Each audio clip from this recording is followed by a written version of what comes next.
तो बच्चों आज हम लोग क्लास 10 केमिस्ट्री का chapter 1 chemical reactions and equations के जो मल्टीपल टाइप क्वेश्चंस हैं यानी कि जो एमसीक्यू है उसको करेंगे। तो चलिए शुरू करते हैं।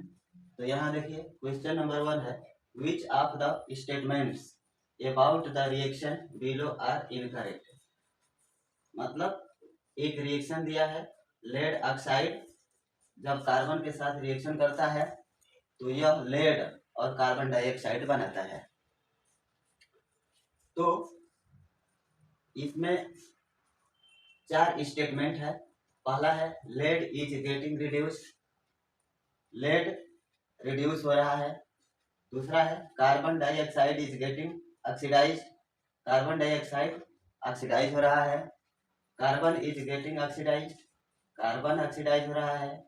Lead oxide is getting oxidised और लेड ऑक्साइड रिड्यूस हो रहा है, रिड्यूस हो रहा है।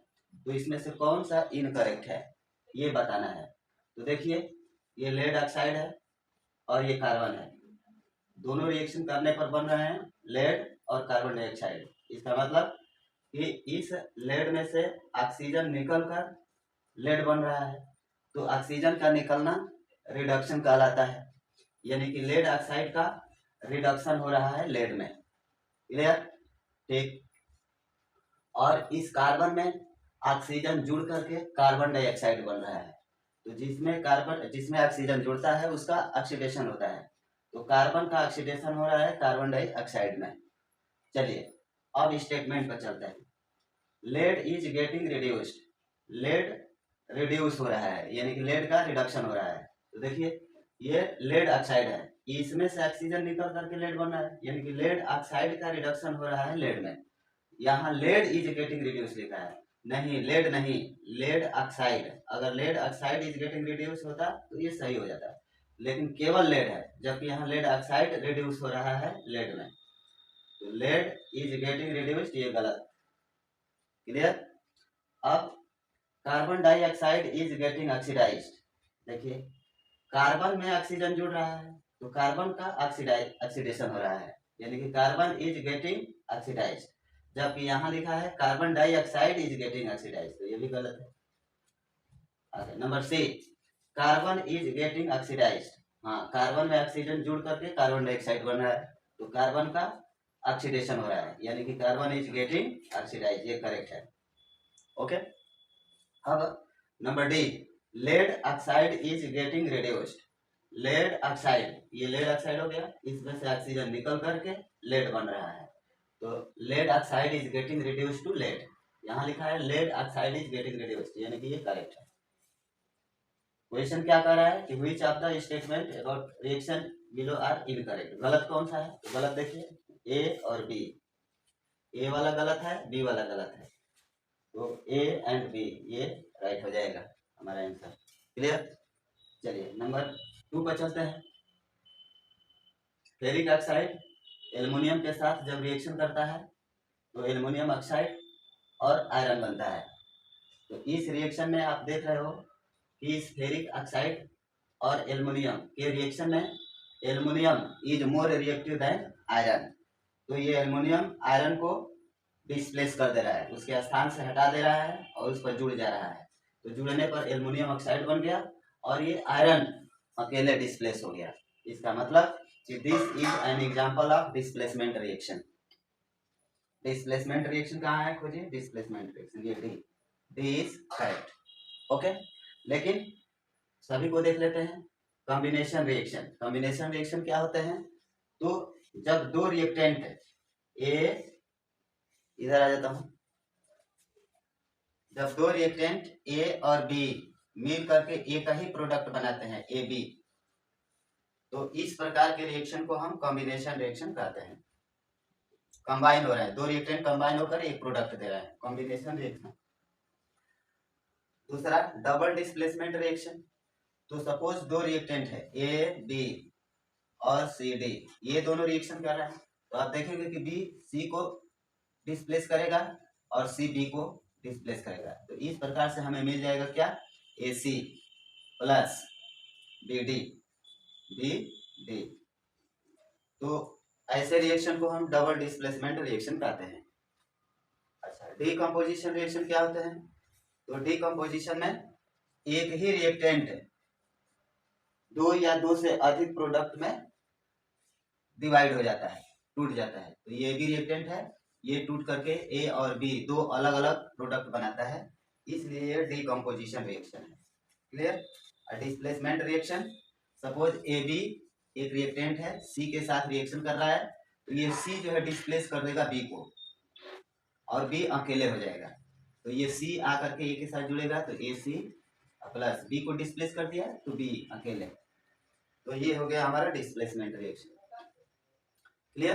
तो हमने देखा नंबर 2 कि जो रिएक्शन है फेरिक ऑक्साइड एल्युमिनियम मिल करके बनाते हैं एल्युमिनियम ऑक्साइड और आयरन, यह एग्जांपल है डिस्प्लेसमेंट रिएक्शन का। क्यों? क्योंकि ये एल्युमिनियम डिस्प्लेस कर रहा है आयरन को और बना दे रहा है एल्युमिनियम ऑक्साइड और आयरन अकेले अलग हो जा रहा है।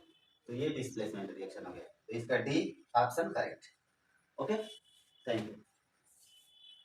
क्वेश्चन नंबर 3 है कि what happens when dilute hydrochloric acid is added to iron filings? Tick the correct answer. तो कह रहा है कि व्हाट हैपेंस, क्या होता है, व्हेन डाइल्यूट हाइड्रोक्लोरिक एसिड, जब तनु हाइड्रोक्लोरिक एसिड इज एडेड मिलाया जाता है विद आयरन फिलिंग्स, माने आयरन के साथ।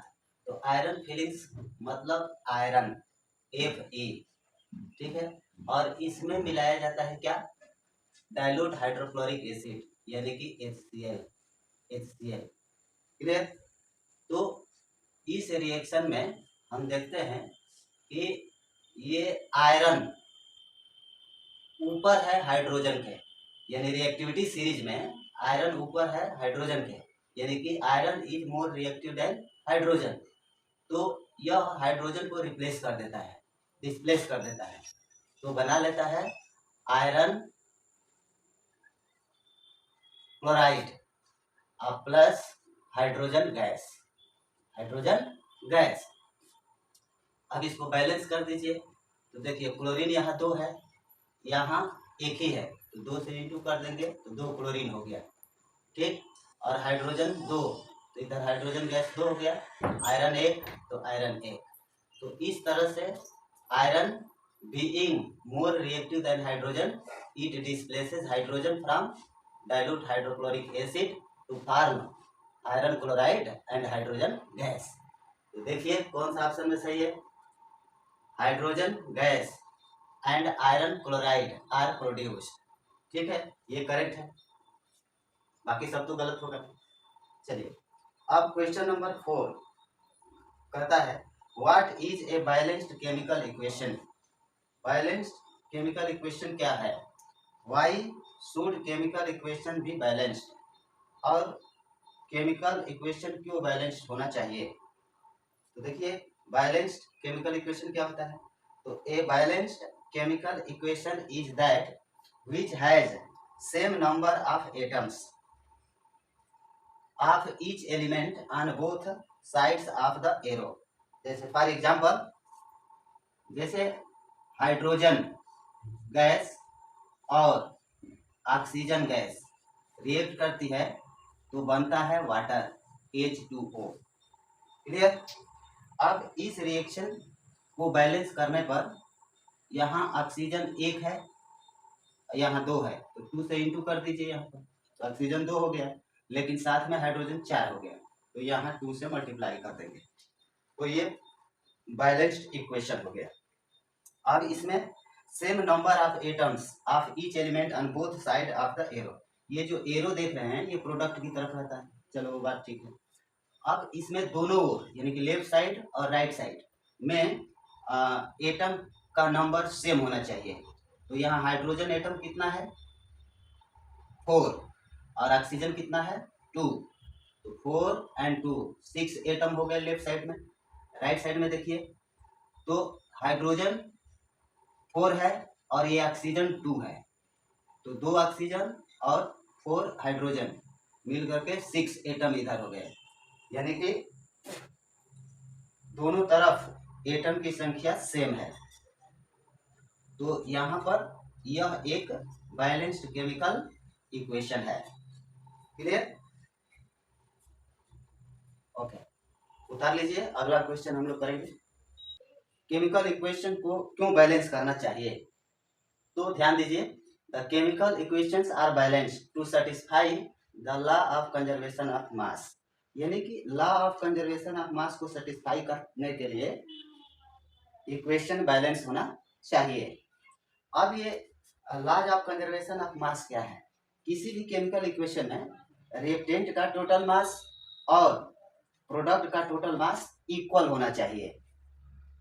जैसे फॉर एग्जांपल यहाँ ध्यान दीजिए, जैसे हमने देखा कि हाइड्रोजन और ऑक्सीजन ये रिएक्ट करके वाटर बनाते हैं H2O। यदि हम रिएक्टेंट का टोटल मास और प्रोडक्ट का टोटल मास निकालें तो इस तरह से होगा, जैसे 2 और mass of 1 hydrogen 1 plus 2 mass of 1 oxygen 16, clear. और इधर 2 1 प्लस ऑक्सीजन का 16, तो इधर 2 1 जा 2 प्लस 16 2 जा 32, हाँ, तो 32 plus 2 34 atomic mass unit, clear. इधर 2 1 जा 2 और प्लस 16 यानी कि 18 एटॉमिक मास यूनिट। तो हम देख रहे हैं कि लेफ्ट साइड में मास 34 एटॉमिक मास यूनिट है और इसके राइट साइड में यानी कि प्रोडक्ट साइड में 18 एटॉमिक मास यूनिट है। तो अलग अलग मासेस आ रहे हैं, इसका मतलब कि ये इक्वेशन जो है बैलेंस्ड नहीं है। अभी इसको यदि हम बैलेंस कर दें, जैसे कि हाइड्रोजन और ऑक्सीजन दोनों मिल करके वाटर बनाते हैं H2O, तो बैलेंस कर दीजिए इसको। तो ऑक्सीजन इधर 1 है, इधर 2 है, तो 2 से इंटू कर दीजिए। अब हाइड्रोजन 4 हो गया, तो इधर 2 से इंटू कर देंगे तो हाइड्रोजन 4 हो जाएगा।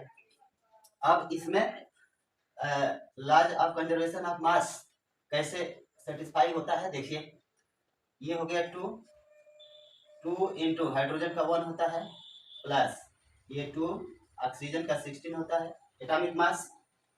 अब ये 2 1 जा 2 2 2 जा 4 हो गया, ये 16 2 जा 32, टोटल हो गया 36 एटॉमिक मास यूनिट, क्लियर। अब इधर प्रोडक्ट साइड में निकाल लीजिए, तो 2 और ये हो जाएगा 2 इंटू 1 प्लस ऑक्सीजन का 16, तो 2 और 2 1 जा 2 और प्लस 16 18 हो जाएगा, और 18 2 जा 36 एटॉमिक मास यूनिट। तो हमने देखा कि बैलेंस्ड इक्वेशन होने पर जो रिएक्टेंट का टोटल मास है वो प्रोडक्ट के टोटल मास के इक्वल है। तो बैलेंस्ड केमिकल इक्वेशन में लेफ्ट साइड का टोटल मास और राइट साइड का टोटल मास इक्वल होता है। इसका मतलब रिएक्टेंट का टोटल मास और प्रोडक्ट का total mass remains constant in a balanced chemical equation. तो इसीलिए जो है हम लोग केमिकल इक्वेशन को बैलेंस करते हैं ताकि उनका जो मास है वो कंजर्व रहे, क्लियर। तो इसको भी नोट कर लीजिए। Thank you. क्वेश्चन नंबर 5 को करते हैं। Translate the following statements into chemical equations and then balance them. मतलब ये स्टेटमेंट दिया गया है, इससे केमिकल इक्वेशन बनाना है और उसे बैलेंस करना है।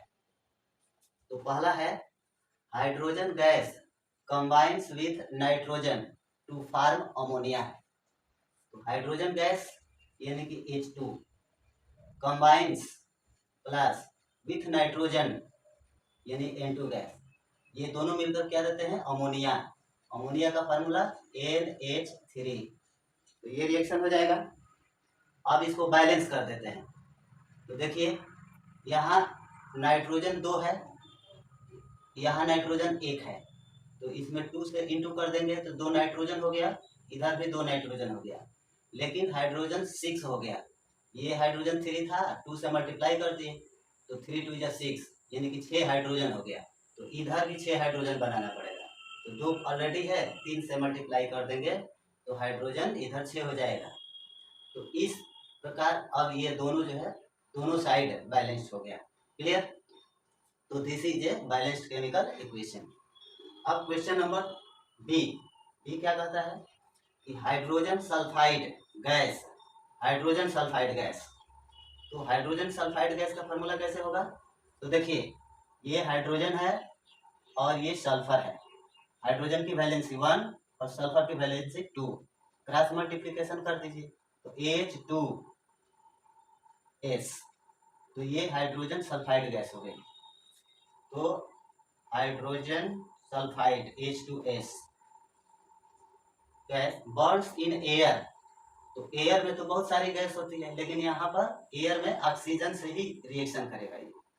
तो oxygen O2 to give water and sulphur dioxide. तो वाटर देता है यानी कि H2O plus sulphur dioxide SO2। Clear? तो hydrogen sulphide gas burns in air. तो एयर में उपस्थित ऑक्सीजन से रिएक्शन करेगा ये टू गिव वाटर, ये H2O वाटर हो गया, एंड सल्फर डाइऑक्साइड ये SO2। क्लियर? अब इसको बैलेंस कर देते हैं। तो देखिए, इधर में ऑक्सीजन 2 है तो इधर भी ऑक्सीजन 3 है। क्लियर? 2 ये और 1 ये, 3 हो गया। तो 2 से इंटू कर दीजिए इधर, तो ऑक्सीजन इधर 2 हो गया और 2 इधर हो गया, यानी कि 4 ऑक्सीजन हो गया। तो इसमें 2 से इंटू कर दीजिए तो 4 ऑक्सीजन हो गया। क्लियर? अच्छा, हाइड्रोजन 2 है, इधर हाइड्रोजन कितना है? तो हाइड्रोजन इधर 4 है और इधर 2 ही है। तो 2 से इंटू कर देंगे इधर तो 4 हाइड्रोजन हो जाएगा। क्लियर?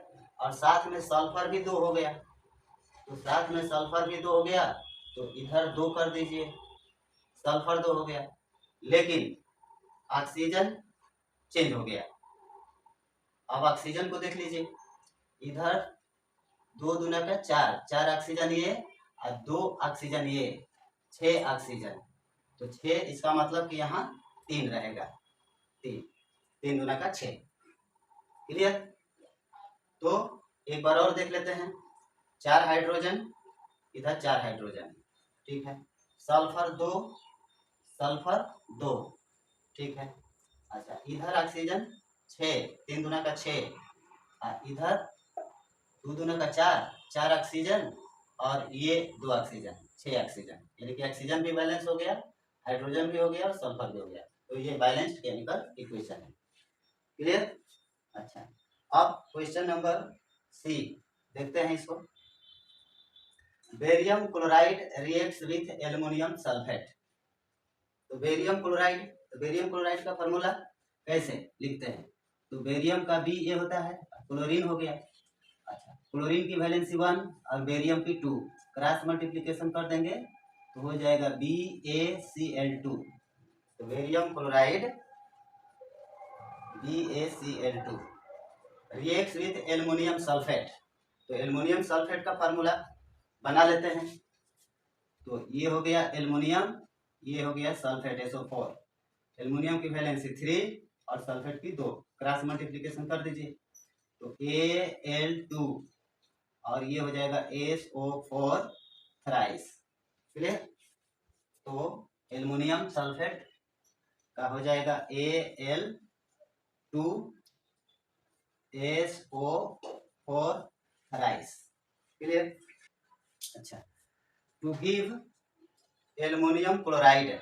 तो एल्युमिनियम क्लोराइड का फार्मूला हो जाएगा AlCl3 and a precipitate of barium sulphate. तो बेरियम सल्फेट का BaSO4। तो ये केमिकल रिएक्शन हो गया। क्लियर? यानी कि barium chloride reacts with aluminium sulphate to give aluminium chloride and a precipitate of barium sulphate. ठीक, अब इसको बैलेंस कर लेते हैं। तो देखिए, इधर में एल्युमिनियम 2 है, इधर 1 है, तो 2 से इंटू कर दीजिए तो 2 एल्युमिनियम इधर हो गया। ठीक, अच्छा, उसके बाद क्लोरीन 3 दूना का 6, क्लोरीन 6 हो गया। यहाँ क्लोरीन 2 है तो 3 से इधर करना पड़ेगा, 3 दूना का 6 क्लोरीन हो गया। ठीक, अच्छा, अब बेरियम को देखिए, तो बेरियम इधर 3 है और इधर 1 है, तो 3 से इधर मल्टीप्लाई कर दीजिए, तो बेरियम 3 हो गया इधर, बेरियम 3 हो गया इधर, ठीक। अच्छा, सल्फेट जो है 3 है, तो इधर सल्फेट भी 3 हो गया।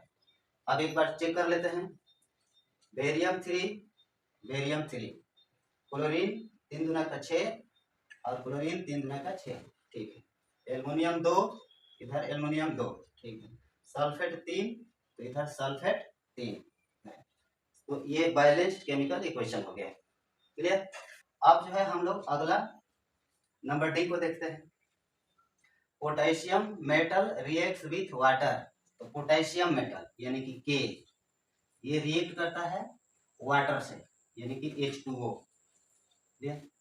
टू गिव पोटेशियम हाइड्रोक्साइड, और देता है KOH potassium hydroxide and hydrogen gas यानी कि +H2।